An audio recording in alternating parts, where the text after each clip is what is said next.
마가복음 1장 1절에서 8절 말씀 찾으셨으면 아멘. 예, 찾으신 줄 알고 제가 먼저 한번 읽도록 하겠습니다. 하나님의 아들 예수 그리스도의 복음의 시작이라. 선지자 이사야의 글에 보라, 내가 내 사자를 내 앞에 보내노니 그가 내 길을 준비하리라. 광야에 외치는 자의 소리가 있어 이르되 너희는 주의 길을 준비하라. 그의 오실 길을 곧게 하라. 기록된 것과 같이 세례 요한이 광야에 이르러 죄 사함을 받게 하는 회개의 세례를 전파하니 온 유대 지방과 예루살렘 사람이 다 나아가 자기 죄를 자복하고 요단강에서 그에게 세례를 받더라.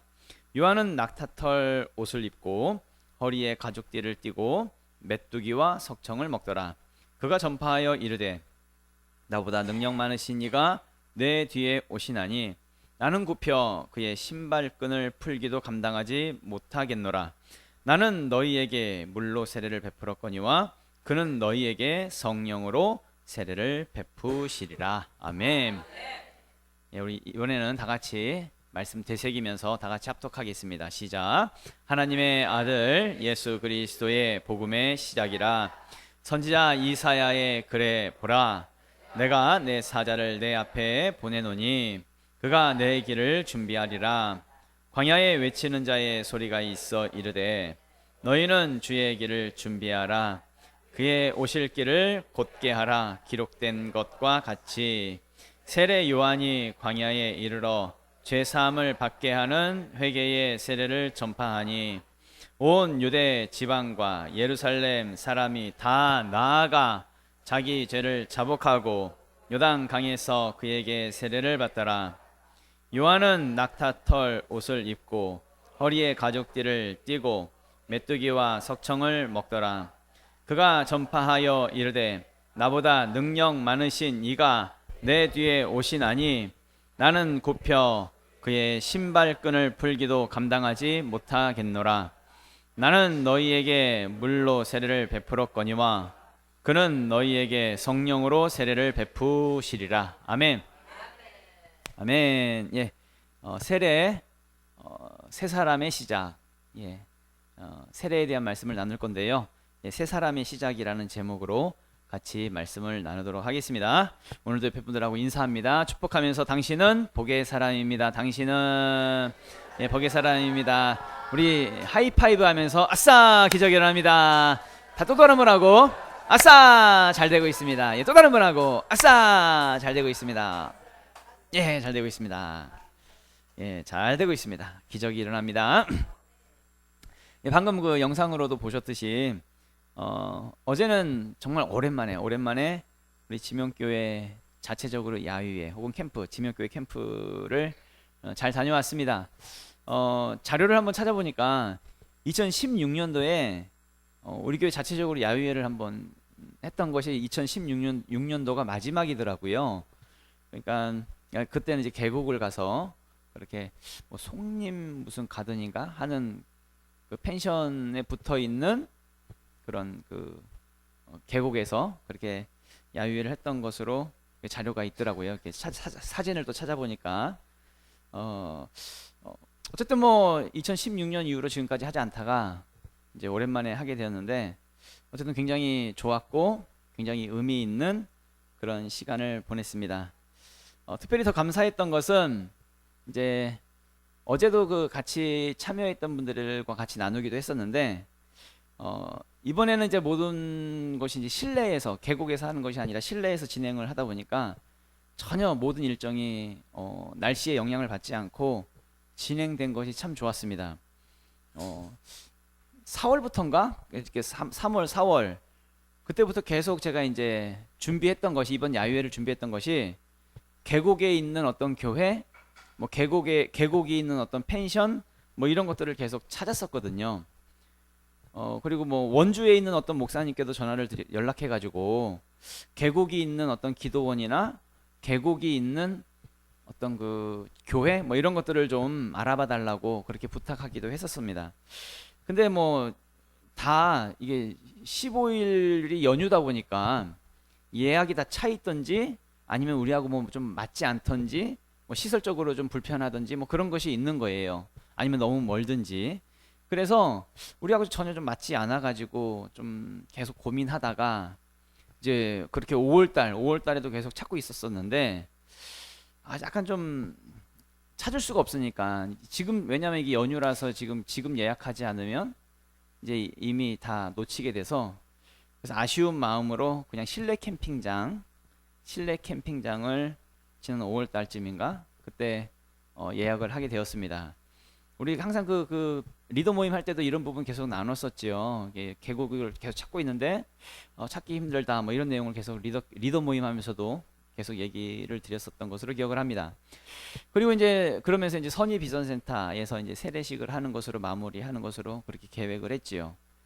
그러니까 사실은 제 생각에 제가 계획한 최고의 계획은 뭐냐면, 계곡이 있는 교회, 계곡이 있는 어떤 기도원 뭐 이런 데에서 신나게 놀다가 그 계곡물에서 세례식을 하면서 은혜스럽게 마무리하는 것, 이게 제가 생각하고 있던 최고의 계획이었습니다. 그런데 저의 이 최고의 계획을 포기하고 어쨌든 좀 아쉽지만 그 다음 계획을 가지고 우리 이제 어제와 그제 지명교회 캠프를 그렇게 진행하게 되었던 것이죠. 근데 이제 막상 아시죠? 지난주에 폭우가 내렸습니다. 우리 중부지방에 비가 많이 내리면서 우리가 8월 15일 날 출발하는 그 아침에도 비가 왔었습니다. 비 맞으면서 차 타고 갔었는데요. 그러니까 중부지방에 어떤 기록적인 폭우가 왔었고, 뭐 파주, 인천, 뭐 이쪽 김포 쪽으로는 굉장히 많이 온 것 같아요. 그리고 저쪽 강원도 쪽에도 비가 좀 오고, 그러다 보니까 기록적인 폭우가 쏟아지다 보니까 계곡물이 불어나가지고, 당연히 만약에 우리가 계곡으로 갔었다고 한다면 계곡에 들어갈 수 있는 상황이 아니었을 것입니다. 정말 놀랍지 않습니까? 이 하나님의 구원하심이, 이 하나님의 선하심이 신묘막측하다라고 하는 시편의 말씀처럼 정말 놀랍습니다. 그러니까 하나님의 선하심을 정말 맛보아 아는 그런 일들을 항상 경험하는 거지요. 만약에 말입니다, 제 생각에 최고의 계획, 내가 가지고 있는 이 최고의 계획대로 그렇게 주장하면서 우기면서 그렇게 진행이 되었다고 한다면 아마도 불어난 계곡물 때문에 들어가지도 못했을 거고요. 당연히 세례도 못했을 거고요. 내가 생각한 대로 하나도 진행이 안 되는 최악의 캠프였을지도 모르겠다라는 생각이 들었습니다. 정말 하나님은 이 모든 최악의 상황들을 막으시고 우리에게 최고의 환경을 열어주셨다는 이야기죠. 모든 일들을 선하신 일들로 역사하신 우리 하나님께 우리 모든 영광 올려드리도록 하겠습니다.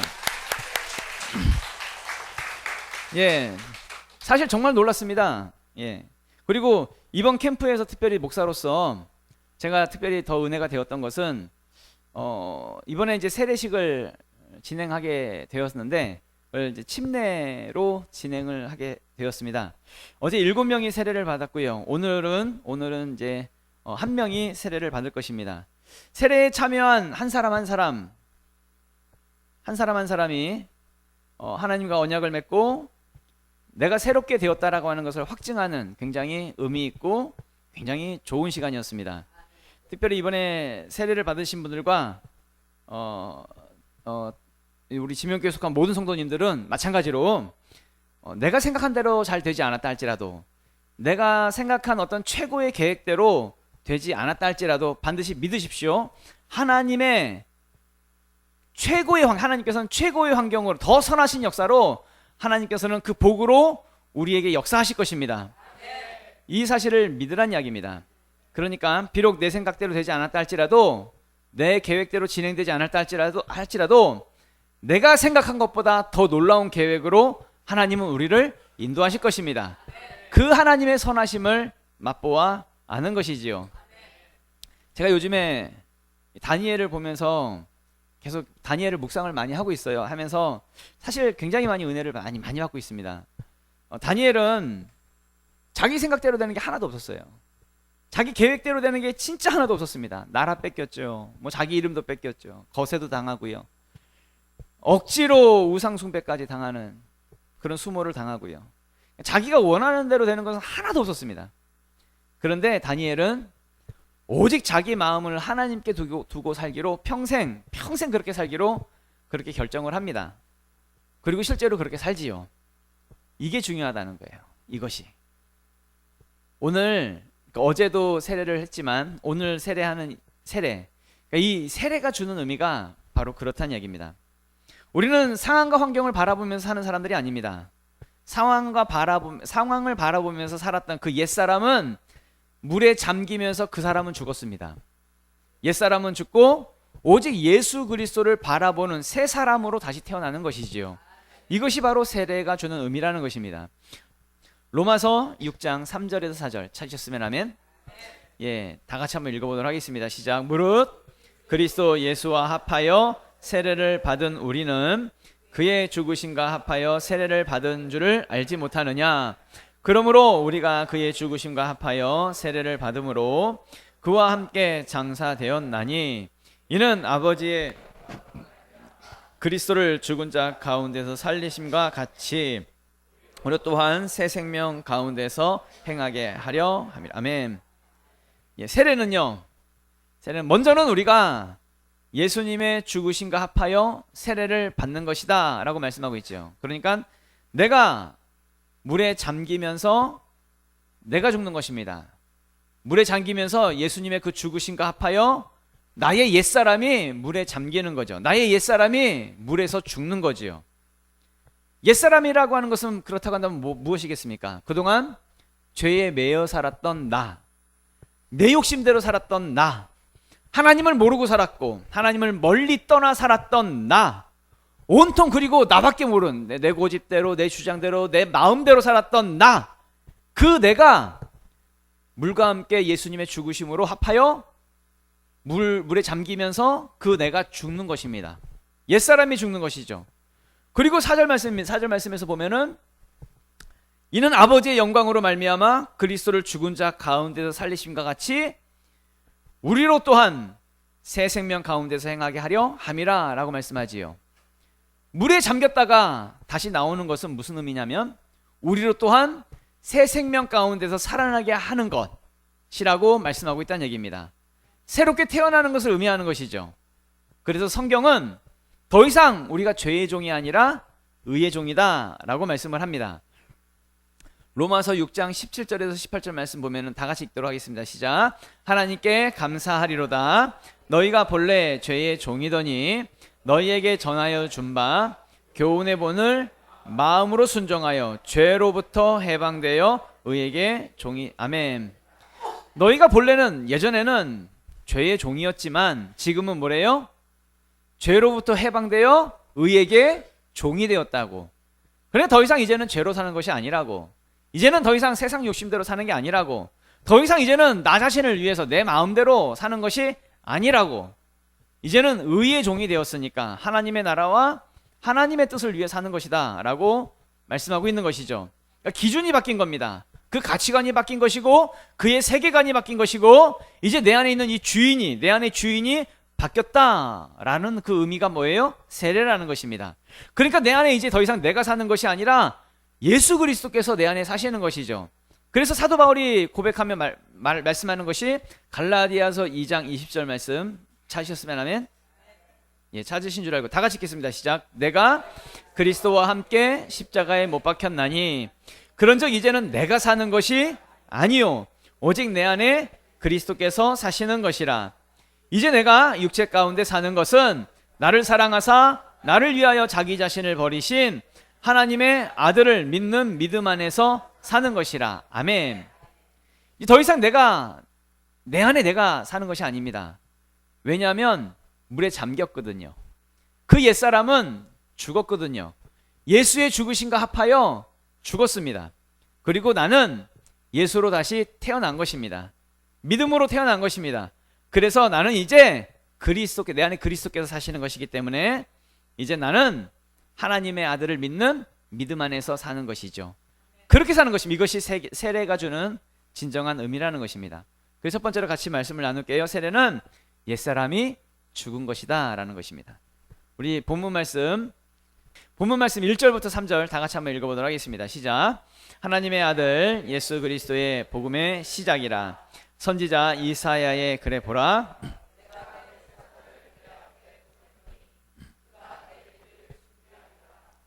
광야에 외치는 자의 소리가 있어 이르되 너희는 주의 길을 준비하라.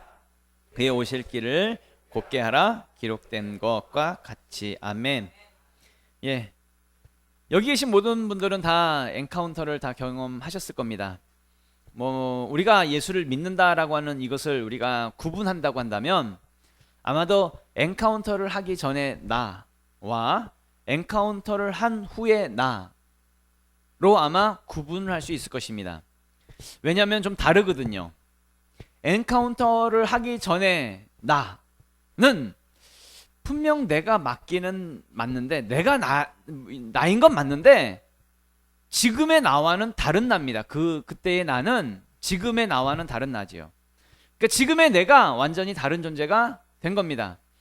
옛사람이 죽었고 새 사람으로 태어났기 때문에요. 이게 엔카운터이지요. 이것이 바로 세례가 주는 의미가 그렇다는 얘기입니다. 옛사람이 죽고 새 사람이 다시 태어나는 것. 그래서 고린도후서 성경 말씀 보면은 너희는 새로운 피조물이라 이전 것은 지나갔으니 보라 새 것이 되었도다 라고 말씀하고 있는 것이죠. 새로운 피조물이라고요. 그러니까 새롭게 태어났다고요. 하나님께서 피조물로 새롭게 만드셨다고, 만드신 존재가 됐다고 그렇게 말씀하고 있는 것이죠. 또 에베소서 4장 22절에서 24절 말씀 보면은, 찾으셨으면 아멘. 예, 찾으신 줄 알고 다 같이 읽도록 하겠습니다. 시작. 너희는 유혹의 욕심을 따라 썩어져가는 구습을 따르는 옛사람을 벗어버리고 오직 너희의 심령이 새롭게 되어 하나님을 따라 의와 진리의 거룩함으로 지으심을 받은 새 사람을 입으라. 아멘. 아멘. 예, 바로 세례는 내가 새 사람이 되었다라고 하는 것을 하나님과 여러 사람들 앞에서 확증하는 것이 바로 세례입니다. 세례식을 하는 것이죠. 다니엘처럼 이제 나도 내 평생에 오직 하나님께로만 내 마음을 두고 살 거야 라고 결정하는 것, 그것을 세례식을 통해서 확증하는 것입니다. 결혼도 마찬가지죠. 결혼도 남자와 여자가 서로 자기들끼리 좋아서 물론 같이 살아도 되지만 굳이 결혼이라고 하는 이 예식을 하는 이유는 하나님과 많은 사람들 앞에서 내 평생에 오직 이 배우자만 사랑하고 평생 같이 하겠습니다 라고 그것을 확증하기 위해서, 그래서 결혼식을 하는 거지요. 마찬가지로 세례식도 그렇다는 이야기입니다. 하나님과 많은 사람들 앞에서 이제 내 평생에 나는 오직 하나님께로만 내 마음을 두고 살겠습니다 라고 그렇게 결정하는 것, 그걸 확증하기 위해서 세례식을 한다는 이야기죠.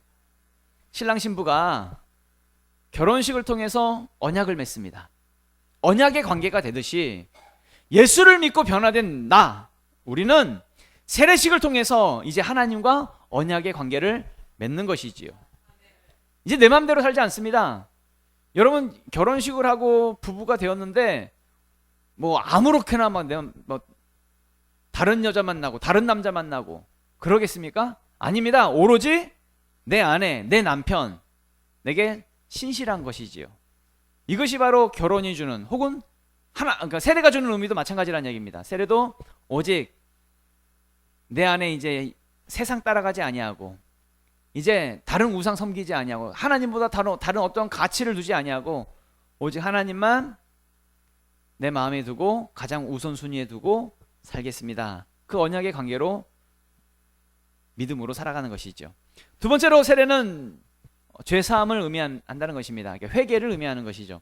우리 4절에서 5절 다 같이 한번 읽어보도록 하겠습니다. 시작.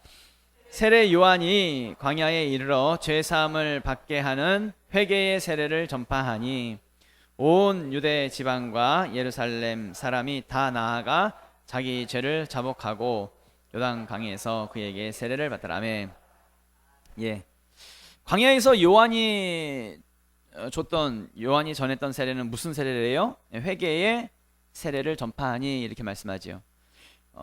회개의 세례를 전파했습니다. 여기서 말하는 회개는 일반적으로 우리가 알고 있는 일반적인 개념의 회개하고는 조금 다릅니다.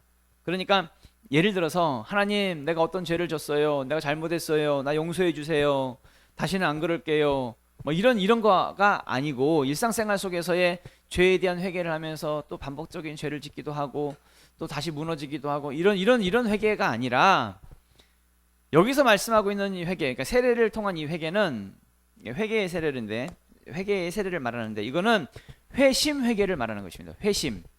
그러니까 죄에서 완전히 돌아서는 회개. 예전에는 죄 속에 살았던 그 옛사람을 죽여버리는 회개. 옛사람에게서 벗어나서 이제 완전히 돌이키는 그 회개를 말한다는 이야기입니다. 그러니까 다시는 옛사람으로 돌아가지 않는 거예요. 예전의 모습으로 돌아가지 않는 거예요. 이걸 회심 회개라는 이야기죠. 더 이상 죄인이 되지 않는 것입니다. 그러니까 예전에 그 가치관, 예전의 세상 가치관, 세상 중심, 세상 기준으로 살았던 그 옛사람으로 다시는 돌아가지 않겠다는 것입니다. 그런 회개를 말하는 것이죠. 하나님은 없고 예전에는 온통 내 중심, 내 기준, 내 맘대로, 내 고집대로 살았던 그 옛사람으로 돌아가지 않겠다는 것입니다. 그 회개를 말하는 것이죠. 진짜 회개는, 그러니까 진짜 회개된 사람은 절대로 옛사람으로 돌아가지 않습니다. 내 안에 예수 그리스도, 내 안에 새 사람으로 다시 태어난 이 새 사람 붙들고 믿음으로 사는 것이지. 마지막 세 번째로, 그 진짜 세례는 성령 세례라는 거예요. 진짜 세례는 성령 세례다. 우리 본문 7절에서 8절 다 같이 읽도록 하겠습니다. 시작. 요한은 낙타털 옷을 입고 허리에 가죽띠를 띠고 메뚜기와 석청을 먹더라. 그가 전파하여 이르되 나보다 능력 많으신 이가 내 뒤에 오시나니 나는 굽혀 그의 신발끈을 풀기도 감당하지 못하겠노라. 나는 너희에게 물로 세례를 베풀었거니와 그는 너희에게 성령으로 세례를 베푸시. 아멘. 예. 물 세례가 있고 성령 세례가 있습니다. 물 세례와 성령 세례는 굉장히 밀접한 관계가 있고요. 물 세례를 하는 궁극적인 목표는 바로 성령 세례를 위한 것입니다. 그러니까 다시 말하면 세례 요한이 존재하는 이유는 예수님을 준비하기 위해서입니다. 세례 요한은 물 세례로 회개의 세례를 베풀었지만 예수님은 성령 세례를 위해서 오신 분이시지요. 우리는 이제 어제 그리고 오늘 우리는 물 세례를 이제 하게 될 것입니다. 물 세례를 진행하는데 이것은 단순히 우리의 몸을 물에 단순히 담궜다가 일어난 그런 의미가 아닙니다. 단순히 몸을 씻었다, 물로 씻었다 이 개념도 아닙니다. 머리에 그냥 물을 뿌렸다 이런 개념도 아닙니다. 진짜 세례는 성령 세례입니다. 내가 새 사람으로 변화되어지는 것, 내가 완전히 바뀌어지는 것, 내 삶을 성령 충만한 삶으로 살아내는 것, 이게 진짜 세례 받은 사람입니다. 그냥 물 한번 담궜다가 일어난 다음에 예전처럼 똑같이 세상 쫓아다니고 막 살고 내 맘대로 살고, 그럼 그게 무슨 세례 받은 겁니까? 아무런 의미가 없는 거지. 세상과 똑같은 거지. 진짜는 성령 세례입니다. 성령 받아서 내가 새 사람으로 변화되어지는 것, 그리고 나의 삶이 성령 충만한 삶을 살아가는 것, 이게 진짜란 이야기죠. 우린 비록 이 세상에 속해서 살지만 더 이상 세상 사람으로 사는 것이 아닙니다. 우리는 하나님 나라에 속한 사람들이고 아주 분명하게 우린 믿음으로 하나님께 속하고 믿음으로 살아내는 우리가 되어지는 것이지요. 내 맘대로 내 뜻대로 사는 사람이 아니라 하나님의 뜻대로 살아가는 사람, 이것이 정확하게 구분되어지는 그런 의미가 담겨진 것이 바로 세례이고 세례식을 하는 것이란 이야기입니다. 분명 여러분 살다 보면 분명 세례를 받았다 할지라도, 그러니까 내가 성령을 받았다 할지라도 세상 속에 살다 보면 어려운 일을 당할 수 있고요, 분명 또 시험을 당할 수도 있습니다. 고난을 겪을 수 있고요, 악한 마귀가 우리의 인생 가운데에 우리의 인생을 잡아 흔들어대는 그런 일들도 있을 수 있습니다. 그러나 반드시 여러분 기억하셔야 되는 것은, 정확하게 물과 성령으로 세례를 받은 사람들은 절대로 하나님의 복에서 벗어날 수가 없습니다. 하나님의 그 구원하심에서 벗어날 수가 없습니다. 하나님의 그 선하심에서 벗어날 수가 없습니다. 성경에서는요, 로마서의 말씀에는 하나님의 사랑에서 끊을 수 없다라고 그렇게 말씀하고 있지요. 로마서 8장 38절에서 39절 말씀입니다. 찾으셨으면 하면 다 같이 한번 읽어보겠습니다. 시작. 내가 확신하노니 사망이나 생명이나 천사들이나 권세자들이나 현재 일이나 장래 일이나 능력이나 높음이나 기쁨이나 다른 어떤 피조물이라도 우리 주 그리스도 예수 안에 있는 하나님의 사랑에서 끊을 수 없으리라. 아멘. 사도 바울이 말합니다. 내가 확신한다고, 내가 아주 분명하게 확신한다고. 무엇을요? 우리는 하나님의 사랑에서 그 어떠한 것도 끊을 수가 없다고. 그러니까 하나님의 사랑이 누구에게? 우리에게. 여기는 한 사람 한 사람이 어떻게 됐다고요? 확정되었다고. 이미 정해진 거라고. 그러니까 더 이상 세상 것 때문에 불안해하지 말라고, 두려워하지 말라고, 나를 향하신 그 하나님의 사랑을 믿으라고, 붙잡으라고. 세상의 그 어떤 시험도, 세상의 그 어떤 두려움도, 세상으로부터 오는 어떤 고통도, 세상의 염려, 문제, 어떠한 것도 하나님의 사랑보다 절대 크지 않으니까, 하나님의 사랑이 크시니까 나를 향하신 그 하나님의 사랑 붙잡고 이겨내라는 거예요. 그렇게 살라는 거예요. 물과 성령으로 거듭난, 물과 성령으로 세례받은 우리는 이제 비록 우리는 세상 속에 살지만 하나님의 사랑, 그 끊어지지 않는 하나님 사랑 안에서 우리는 살게 될 것입니다. 그 승리의 삶을 살아가는 저와 여러분들 우리 모두 될 수 있기를 예수 그리스도의 이름으로 축원합니다. 우리 다 같이 일어나셔서 우리 기도하도록 하겠습니다.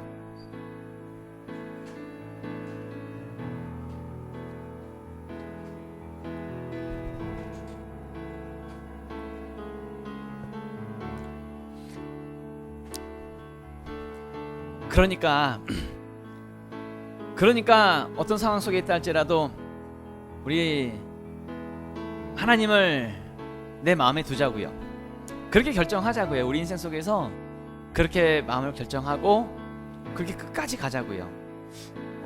지난주 말씀인가요? 인내를 온전히 이루라 라는 말씀이 있었지요. 그냥 한 번 인내하고 한 번 믿음, 한 번 이겨내고 그리고 끝나는 것이 아니라 꾸준하게 끝까지, 주님 다시 오실 때까지, 내 평생 사는 날 동안 그렇게 하나님의 끊어지지 않는, 끊을 수 없는 그 하나님의 그 사랑 안에서 살아가는 것이죠. 우리는 그렇게 사는 것입니다. 그럴 때에 하나님의 그 선하심을 맛보아 아는, 날마다 그 하나님의 선하심을 경험하는 우리가 될 줄로 믿습니다. 하나님, 기도하실 때 하나님, 나의 삶이 하나님의 선하심을 경험하는 삶이 될 수 있도록 하나님 도와주시옵소서. 하나님, 어떠한 것도, 세상의 어떠한 것도 그 하나님의 사랑에서 끊을 수 없음을 내가 믿음으로 취하며 승리하는 우리의 삶이 될 수 있도록 우리를 도와주시옵소서. 우리 주여 한번 외치고 우리 통성으로 기도하겠습니다. 주여!